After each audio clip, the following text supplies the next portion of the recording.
So it's been just over a year since I quit my job. And if you've been following along with the channel, you'll know that I have been doing some updates. I tried to do them every month, but I actually haven't done one since the 10-month period. So I'm still not working for anybody. I did work for somebody briefly, but I'm not now.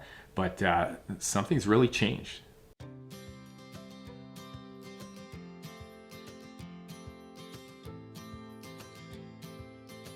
And so the reason I haven't been able to make too many videos over the last couple of months is because I've been super busy and fairly tired with everything that's been going on.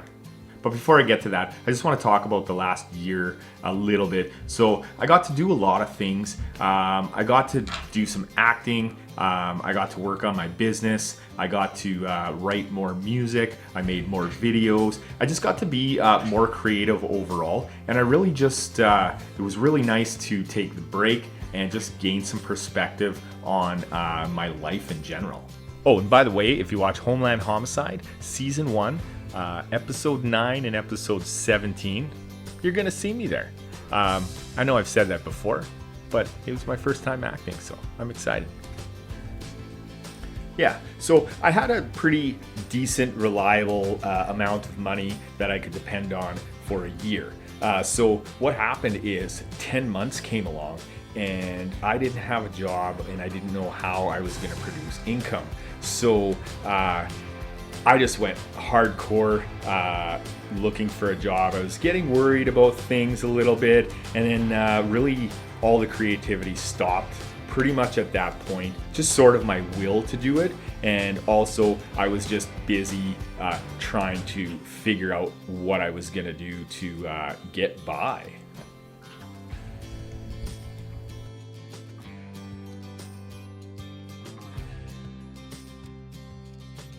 So basically I was feeling the pressure and I had no idea kind of what I wanted to do. So I actually took a job.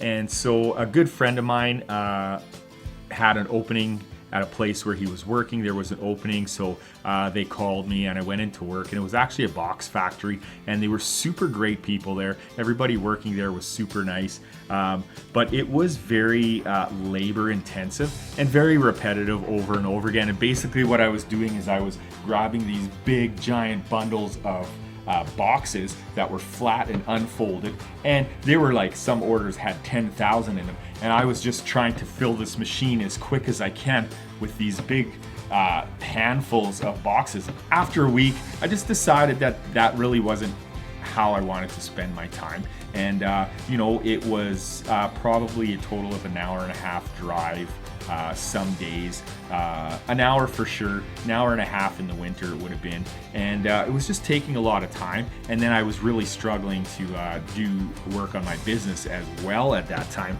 and it just made me realize that that type of work is just not what I wanted to do at this stage in my life. So there I was, running out of money. Hey, Pope.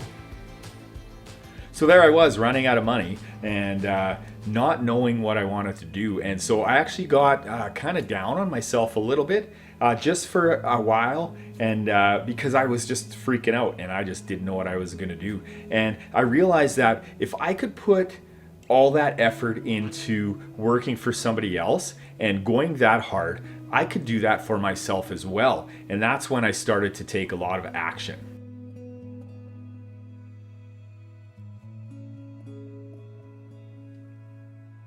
So basically I realized that it was do or die, right? I was running out of money and I had to do something. So I just started doing the things that I was kind of humming and hawing about, some things that I knew I should be doing, but I never did. And you know, making those phone calls and contacting people. So I got into one farmer's market, and then I got into a second farmer's market. I'll probably be in a third one next month as well. And I also started delivering food in my spare time just to supplement, to make sure that I have enough money to pay for everything that I can.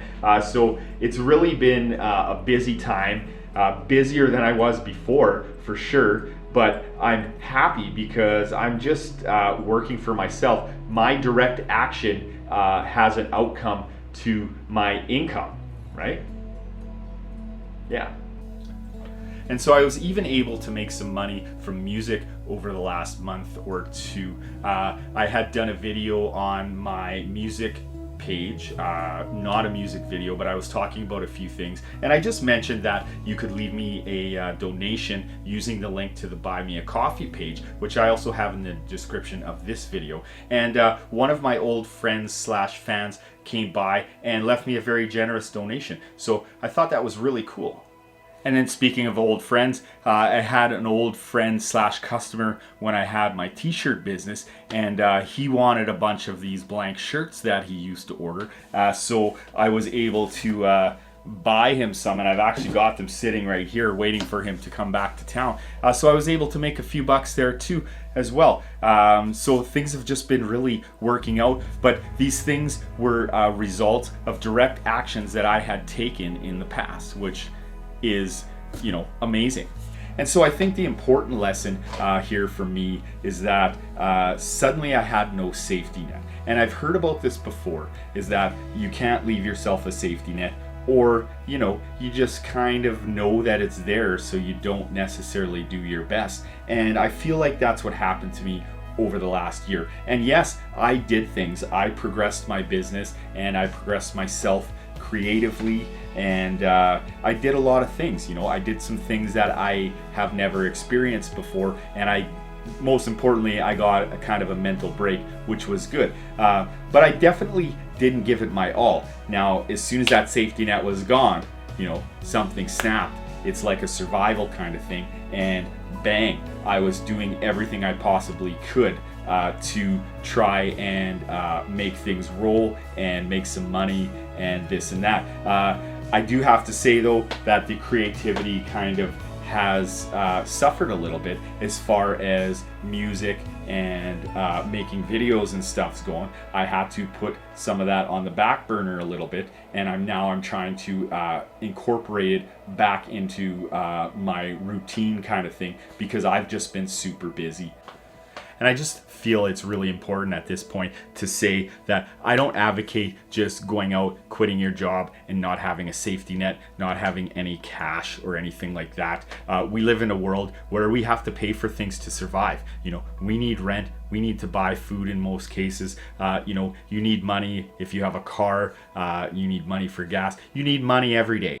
I took some time to write down kind of what I've learned from all of this over the year, besides what I just told you. So, I learned that time goes by super fast, and I learned that right in the beginning, where I had all these plans. I'm not going to be working. I'm going to be able to do all of these projects and all of these things. And a lot of those things just never happen because you just don't have the time necessarily.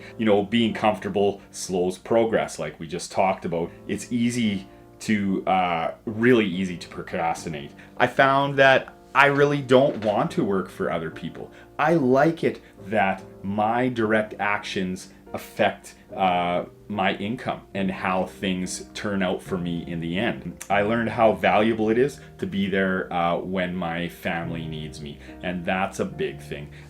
Over this past year, one of the things that happened is my mom had a heart attack. She was living with us at the time, and it was really awesome to not have to be at a job and not worry about that. I was home, so if anything happened, I could be here to help out. Being around for my family is a really good thing, and it seems like a natural thing. We should be able to be there for our families. I also learned that it feels really natural to kind of make your own way through the world, at least for me, rather than going to work for somebody else. I also learned that having a book to write all your stuff down in that you have to do and things you need to remember is like super handy for a guy like me. And so I think one of the most important things that I learned over all of this is that I'm capable. So far I've been capable of making enough money on my own to get by. Now, hopefully that's gonna last. I'm gonna do my best to make that last. Maybe I will have to go get a job. Maybe I can continue to work for myself. But I've learned that I'm capable of doing the hustle. I'm capable of making those calls and making those decisions and just doing it. And that is a big lesson, and that's a big confidence booster for me, because it's scary when you leave a job and that's what you've done for most of your time to make your money. You know, you have to relearn how to do everything. And so that's what I've been doing. And it's been a learning process, but I'm super happy about it. So that's it, folks. That's how it's been for me for the last 12 months with no job. And, you know, I could say that I'm really happy with the way things are going, and I learned a lot of great lessons, and especially the biggest lesson, that I can do it. And if I can do it, you can do it too. Just don't just quit your job. Try and have some sort of backup thing. But, you know, if you kind of want to know what to expect, now you kind of do, right? Don't get too cushy, you know, don't get too comfortable, because that is just going to make you probably procrastinate a little more than you should, right? Sometimes you got to get up on your own 2 feet and walk a mile.